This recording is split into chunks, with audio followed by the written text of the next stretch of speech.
l'épargne salariale, le plan d'épargne entreprise, PEE, ou plan d'épargne retraite collectif, PERCO. L'épargne salariale est peut-être quelque chose d'abstrait pour vous.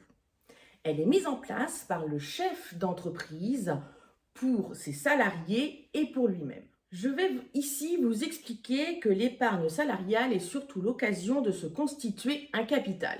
Tout d'abord, qu'entend-on par épargne salariale? L'idée de l'épargne salariale est de partager les profits de l'entreprise.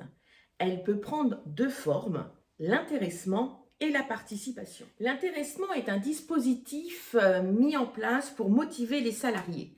En effet, on touche ce dernier dès lors que l'on a atteint les objectifs de l'entreprise, objectifs commerciaux ou de production par exemple. La participation est un partage des bénéfices. Elle est obligatoire dans les entreprises de plus de 50 salariés. On peut également alimenter son épargne salariale à partir de versements volontaires ou des sommes provenant de son compte épargne-temps CET, mais qui touche l'intéressement et la participation. Lorsqu'un accord est signé, que ce soit un accord d'intéressement ou un accord de participation, l'ensemble des salariés qui ont au moins 3 mois d'ancienneté peuvent en bénéficier. Mais également, les dirigeants des petites entreprises peuvent en profiter. Pour la participation, il ne faut pas qu'il y ait plus de 49 salariés. En revanche, pour l'intéressement, cela va jusqu'à 249 salariés. Combien peut-on verser sur un plan d'épargne salariale? Il faut savoir que les montants sont limités. Pour la participation, le maximum de versement est de 75% du PAS, plafond annuel de la sécurité sociale, qui en 2023 est de 43 992.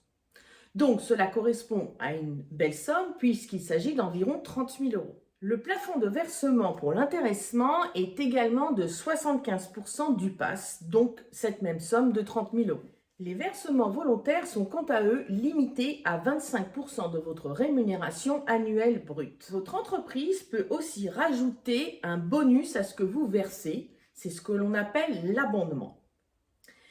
Là aussi, c'est limité à 3 fois ce que vous avez versé avec les limites de plafond que je vous ai expliquées auparavant. Cette épargne est-elle bloquée?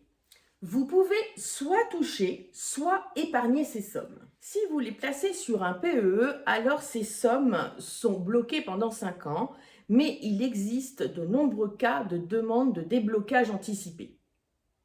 Que ce soit pour des événements familiaux, mariage, Pacs, divorce, naissance d'un enfant, acquisition d'une résidence principale, ou alors que ce soit lié à des événements professionnels, perte d'emploi, création d'entreprise ou reprise d'entreprise par exemple. Si vous les placez sur un PERCO, alors l'échéance c'est la retraite. Mais comme pour le PEE, il existe de nombreux cas de déblocage, même si la liste est un peu moins importante. Les primes sont versées au plus tard le 1er juin et vous disposez alors de 15 jours pour pouvoir jouer à la cigale et à la fourmi. Mais pas de panique, si vous avez omis cette échéance, alors l'épargne sera automatiquement versée sur un PEE pour l'intéressement. En cas de participation, ce sera 50% sur un PERCO, s'il y en existe un au sein de votre entreprise, et 50% sur un PE. Est-ce intéressant d'un point de vue fiscal?